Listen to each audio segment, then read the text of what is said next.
Today's Music 103 CIR 103 CIR.com. It's the early show with Rick and Lola. Good morning, everybody. He recently had a chance to sit down and have a chat with Brad Arnold. Brad is the lead singer of the band Three Doors Down. They're going to be in Charleston on Friday, August 26th. It's going to be a big show. And our conversation begins talking about the brand new album, Us in the Night, and how the fans are reacting to it. Yeah, you know what? And it's been out long enough, and we've been playing the shows long enough for it now that we're kind of in that period that you're starting to see people know the songs and start singing them back to you. Right. That's always an interesting time, you know. When you first put a record out, people, you know, they're digging the songs and stuff, but they don't really know them. And it's been out long enough now that people are starting to know the songs, and so that's cool. That's a cool thing to see them start singing those back to you. And Three Doors Down going to be playing Charleston Municipal Auditorium August 26th, along with Pop Evil and Red Sun Rising. But now this is not the first time you've been here. Now, a couple of years ago, you guys played at the Summit Bechtel Reserve for the Boy Scout Jamboree. What do you think of our portion of the state? Do you like it here?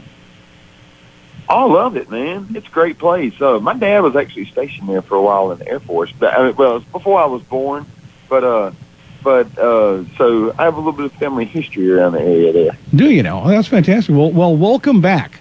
Just let me be the first to officially welcome you guys back. Now, Brad Arnold with Three Doors Down. Want to mention this real quickly. We're talking about it off the air. The Better Life Foundation. That's a charity. It's an organization that you guys started. It has made a donation. Three Doors Down, through the Better Life Foundation, has made a sizable donation to the Mountain Missions Hope Project, which was working with flood relief in the area. Flood relief is something you guys know a little bit about. Hurricane Katrina came through your neck of the woods. It surely did, man, and that was some devastation like I've never seen before. You know, our country had never seen before. Yeah, we went home about a week after that storm and riding around through places that, you know, otherwise would have seemed very familiar to us. And you go past somewhere that you've been riding by your whole life, or going in and living in your whole life. And I mean, the spot that it used to be is, you know, it's still there, but everything's gone. Everything's changed, and it's, you know, I mean, it takes your breath away how a natural disaster like that can just change the landscape so much, and you know, forever change the way that an area is. Man, well, I tell you what, on behalf of everybody here in the Mountain State, thank you so much for that donation, and you guys really put your money where your mouth is. Let me ask you this. Now, we're an independent radio station. We're not owned by a big corporation. So earlier this morning, we had a guy on with us who's releasing his new album on Friday, a local artist. Now, local radio, correct me if I'm wrong, WCPR played a big part in the Three Doors Down history, did it not? Absolutely. Absolutely. You know, that's how we got signed. We didn't really, you know, a lot of you see it on kind of, you see it on a movie like that, and you think that's how everybody does it. You know, that they get their song broke on a local radio station, and then all of a sudden it takes off on the charts and all this stuff. And you know, typically that's not really how it goes, but that is how it happened for us. Our local radio station down in Biloxi, Mississippi, WCPR, we made a little local CD. You know, we never toured before we got signed or anything like that. We played around the area down there, and we made a CD that had Kryptonite on it, and had about half the songs that were on our first record on there. And we begged those guys for probably a year and a half to play that song, and we'd go on the you know, they had a show once a month. They played local music and stuff on, and we went on that show a few times. And finally, Kenny Vest, the program director, said, "Okay, I'll play it." And it became the most requested song they'd ever had on that station. Wow! And they were a reporting station, even though they were an independent radio station, and the record label seen us on those reports and came down and started talking to us and signed us, and that's how we got going. Now let me ask you this. Now the first time, describe to me if you can, real quickly, the first time you heard your song just randomly on the radio, what was that like? You know what? It was an amazing feeling, and I'll never forget it. We the first time that I ever heard it down on CPR, we were in the studio with them, you know, so it was cool to kind of hear it back through the studio speakers and knowing that it was being played. Right. The first time I ever actually heard it randomly, like riding down the road, we were on our way up to Albany, Georgia, to play for a radio station up there, and we just got started. We were riding up there in a van, and it came on the radio, and I think we almost wrecked the van. Everybody was a little bit excited about it. That's fantastic. It's a great story. Let me ask you this. Now, There's a new show on TV called Roadies. It's all about a rock band and the roadies, the people they take care of them. But they talk a lot about superstitions. Does Three Doors Down have any superstitions? Again, I'm talking to Brad Arnold, lead singer for the band Three Doors Down, coming to Charleston August 26th. But do you guys have any superstitions or anything that, you don't step on a crack, break your mother's back or anything like that while you're on tour? I don't guess we do too much. Every night before we go on stage, we all gather up in a group and we say a prayer, ask God to help us on stage, and that works for us, and he helps us every night, and he's never let us down, so that's not a superstition, but that's a routine that we do every night, Right. Well, now that actually leads me to my next question. I read an interview with your drummer. He had once described your show as a sober show that moms and dads can bring their kids to a Three Doors Down show. Is that pretty much every night? Absolutely. Yeah.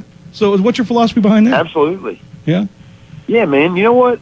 When we started touring, one of the last things my mom told me, because I started touring when I was 20, and I still lived at home with my parents when I started touring, and I lived there until I got married a couple of years later. My first gold record hung in my bedroom at my parents' house.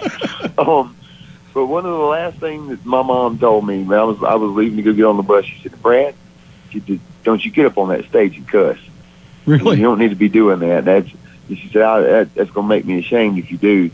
And you know what? I wholeheartedly believe in that. I think that it's cool that a mom and dad can bring their kid to a show and not worry about hearing F-bombs all night, and we also realize that, those kids out there, they look up to you. We're just a bunch of old country boys who get to play in a rock band.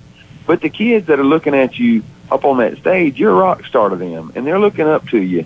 And we take responsibility for what we say, and we realize that what we say can influence those kids, and we just want to be a positive influence. I think it's fantastic. And, the thing about it is it doesn't affect the rock and roll because you guys rock as hard as anybody I've seen. No, man, if you got to get up there and cuss and all that junk to get a crowd going, maybe you need to go to band practice a little bit longer. Well, let me ask you this question here now. Of course, remember Van Halen, famous for having the brown M&Ms removed from their that was part of their contract. Do you guys have anything interesting or weird on your contract, Ryder? Nothing too weird, I don't guess.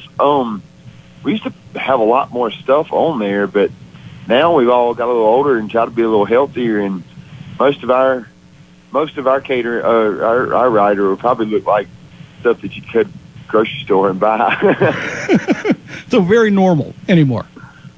Yeah, very normal. Again, I'm talking to Brad Arnold. Lots of coffee. Brad Arnold, Three Doors Down, August 26th. They're playing with Pop Evil and Red Sun Rising. Tickets are available at Ticketmaster.com. We're going to be giving away tickets to the show as well. Again, it's a Friday night. Now, Brad, can we talk a little bit longer, or are you in a position where you need to go, or can we keep going? Oh, no, man. I'm good, brother. Okay, I want to ask you this. Now, I would never describe Three Doors Down songs as morose, although, you do get deep. But when you write a song, when you're writing lyrics, do you find more inspiration comes from pain or joy? Pain. Pain, really? It was a couple of years ago. Well, it's been a few years ago now. I was just going through a time. And me and my wife had just got together. I think it was before we was married and stuff. I was telling her, I was just going through a time of writer's block. And I was like, I cannot write a dang song right now for nothing. She said, well, why? I said, because you make me too happy. Something piss me off or make me sad or mad or something.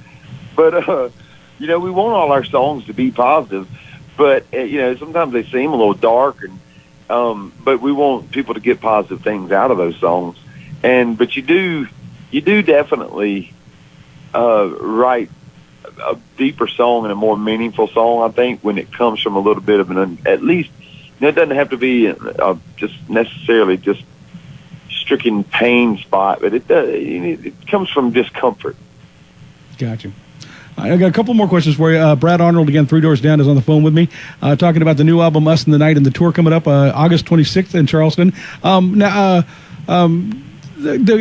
songs, it's an older song, 2007, but I'm curious to know, did the song Citizen Soldier exist before you talked to the National Guard and Reserve, or was that song written specifically for that campaign?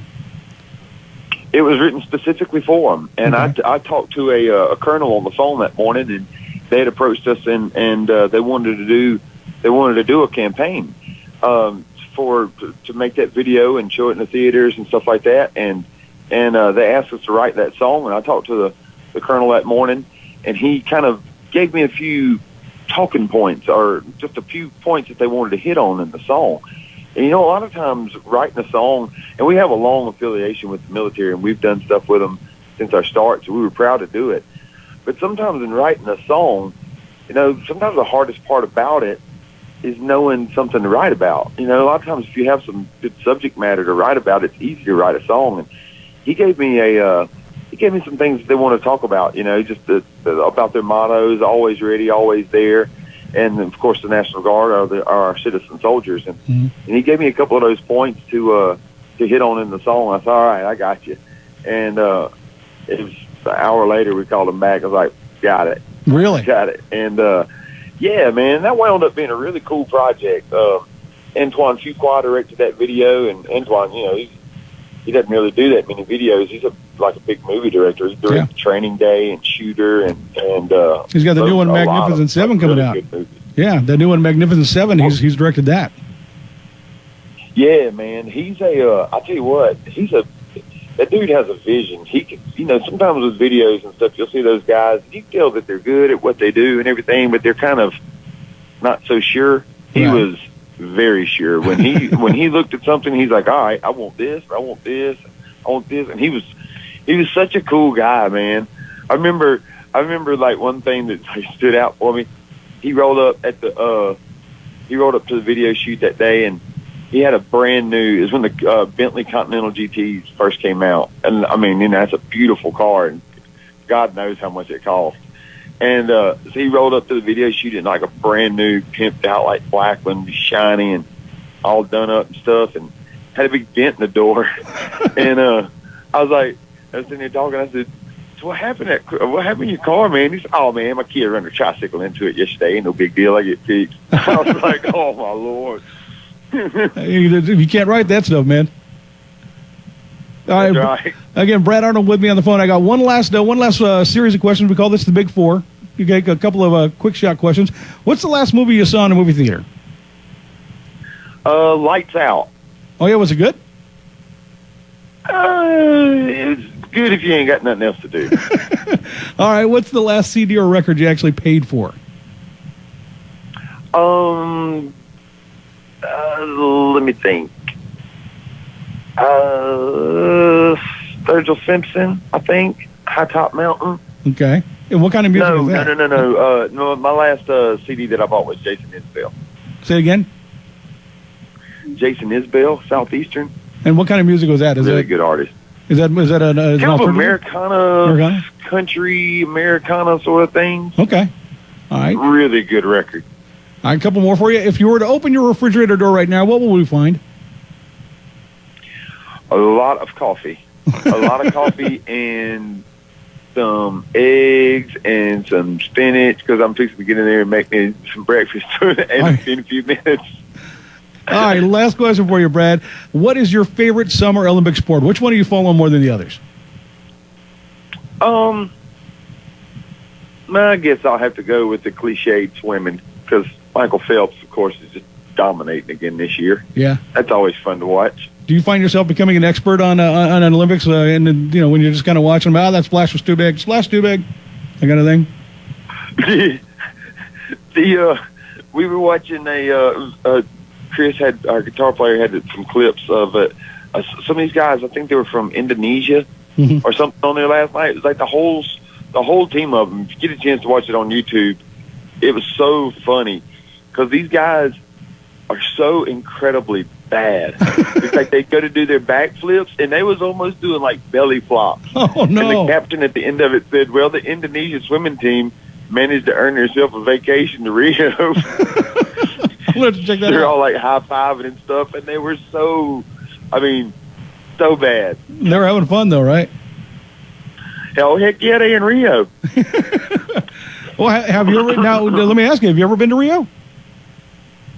I have, actually. It's a beautiful city. Beautiful city. And we went down to Brazil and went to 3 different cities. Went to Belo Horizonte, Rio, and I can't remember the name of the other one. But, man, I tell you what, it's astounding how big those cities are down there. I mean, they are huge. You fly over them forever before you land. Really? And, yeah, it's amazing down there. But the crowds down there are amazing, too. It was a really cool experience to go down there. Well, I'll tell you what, hopefully you're going to have an amazing crowd on August 26th. I think you will. Brad Arnold, 3 Doors Down, again, Charleston Municipal Auditorium. Man, I really appreciate you taking the time to talk to us. It's been a lot of fun. My pleasure. Thank you for having me this morning. I really appreciate you, too. And now, without further ado, The Early Show with Rick and Lola. 103 CIR.